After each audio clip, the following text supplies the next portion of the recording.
နေ့ကျမအပြင်ကပြန်လာတော့ညနေစာစားဖို့မရှိဘူးလွယ်လေးပဲကျမအတွက်ကတော့ချင်းကြက်တုံဖြူကြက်တုံနီးထည့်လိုက်တယ်ပြီးရင်မမလေးခူးပေးလိုက်တာဒီနေ့ကတက်တလုံးရလက်ဆက်ဆက်ဒီလက်တာကျမကင်ဆာဆေးကုထားဆိုတော့တန်းလုံးရက်ကိုတပတ်တစ်ခါလောက်ပြုတ်တိုးတာတော့ကြော်စားတာတော့ဟင်းကချက်တာတော့လောက်တယ်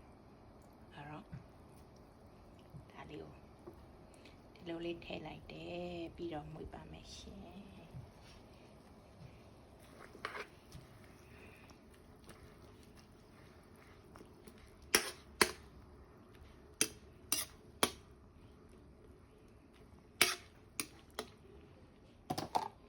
စားလေးထည့်မယ်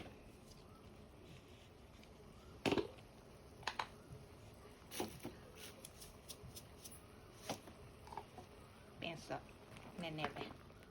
မပေါ့ပဲစားပြီးရုပ်ကောင်းလေးနည်းနည်းခက်မယ်အင်္ဂါဆိုတော့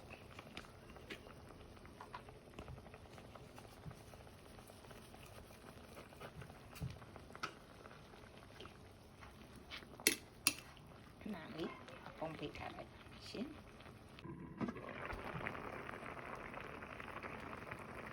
အဲ့ဆိုရင်ရပါပြီကျမရဲ့ညနေစာလေးပါရှင်ဒါတန်လုံးရဲ့ဟင်းညုံဒါငါပကြလေး